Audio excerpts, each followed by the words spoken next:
أعوذ بالله من الشيطان الرجيم. Jadi masuk Islamnya kemenangan, hijrahnya kemenangan. Tahu apa yang dikatakan Umar bin Khattab radhiyallahu ta'ala ketika dia masuk Islam?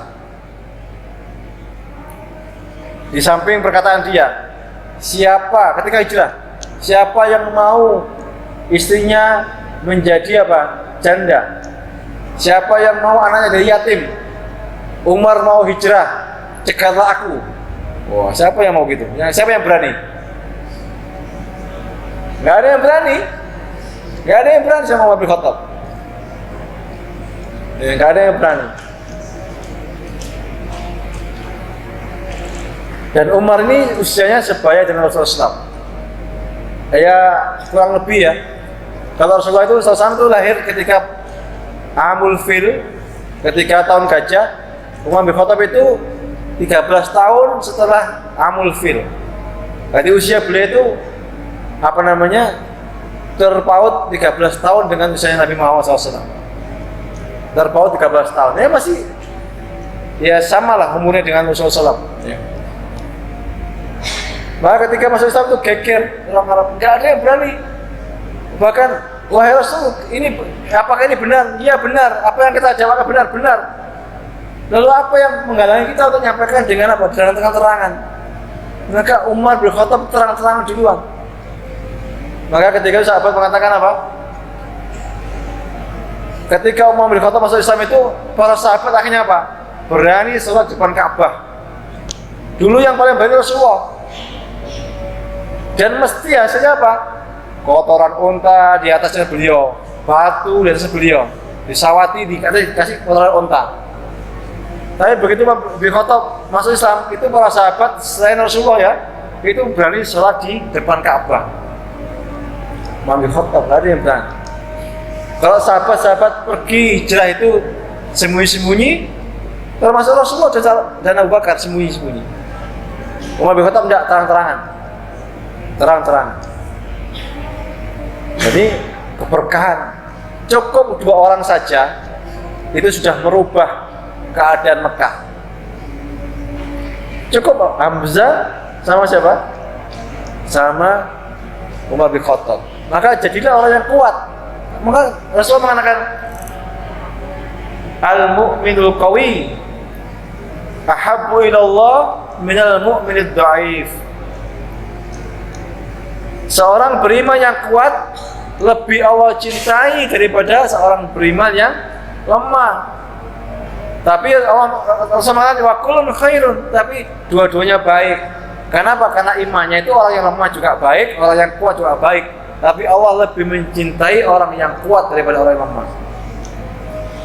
Kalau hujan lorong, pilek. Kalau ini batuk, ya. Berarti nggak kuat fisiknya, kurang olahragai. Kuat, harus kuat. Kenapa? Kalau ada orang kuat, itu musuh segan. Kalau ada orang kuat, ngajak kebaikan itu lebih gampang. Ngajak kebaikan lebih gampang. Ya. Tahu ketika para sahabat itu tawaf. Orang Madinah terkenal tempat Madinah sebelum hijrah Rasulullah ya. Madinah sebelum Rasulullah hijrah ke sana adalah sarangnya penyakit. Bahkan semua sahabat yang masuk Madinah hampir semua kena demam Madinah. Demam Madinah itu seperti demamnya apa? Mungkin kalau sekarang itu demam COVID itu. Sampai orang meracau.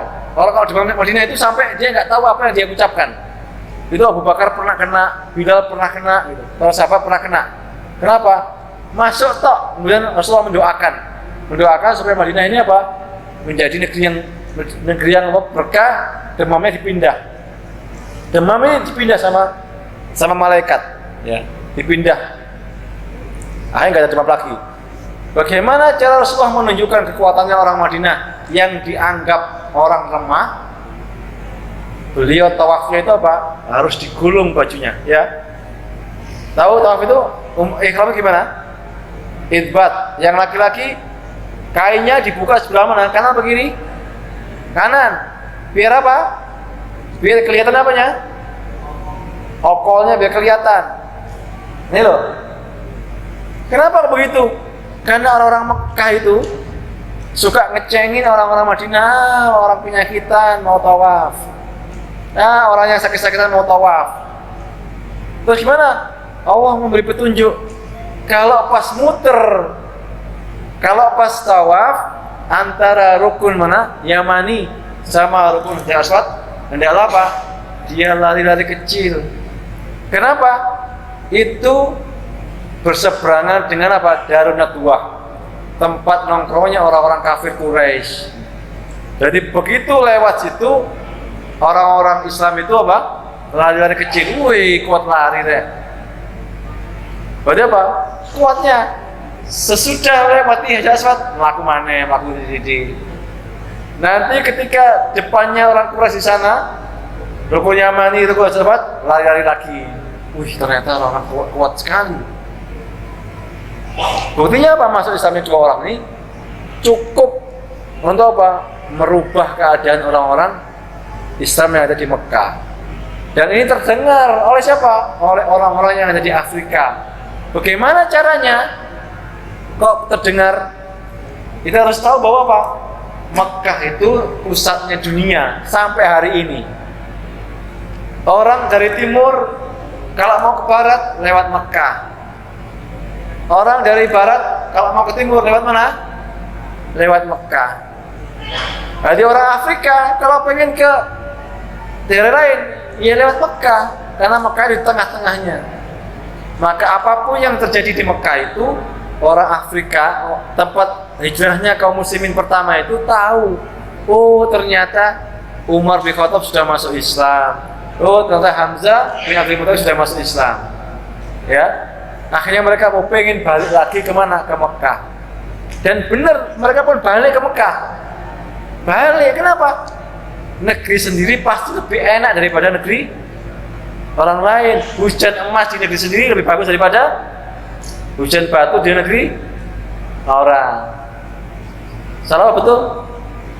Hah? Kebalik ya? Oh ya, sengaja nama saya balik ya, biar nggak ngantuk ya. Hujan batu di negeri sendiri lebih baik daripada hujan emas di negeri orang. Itu pepatah ya, pepatah. Ya, barangkali sampai di sini aja karena sudah mau sholat. Itu pelajaran dari hijrah pertama. Nanti mungkin gini, Umar bin Khattab itu cerdas. Ketika Umar bin Khattab masuk Islam, beliau bertanya kepada para sahabat, siapa di sini yang paling cepat memberitakan sesuatu? Artinya kalau orang ini ngomong, itu didengarkan semua orang. Itu beliau, ada seorang orang Quraisy namanya Jamil. Itu akhirnya datang itu, wahai Jamil, aku sudah masuk Islam. Itu akhirnya apa? Jamil ini ngumumkan kepada seluruh orang Quraisy bahwa sudah masuk Islam. Akhirnya semua kesebar berita itu sampai didengar sama orang-orang yang di Habasyah itu.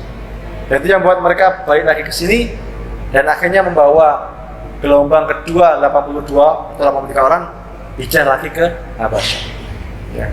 Tapi mungkin sampai di sini saja. Insyaallah pekan depan kita akan lanjutkan lagi. Semoga Allah memberikan kesempatan dan taufik kepada kita semua. Kurang lebihnya mohon maaf. Dengan suratul mustaqim, suratul ladzina an'amta 'alaihim ghairil maghdubi 'alaihim waladdallin.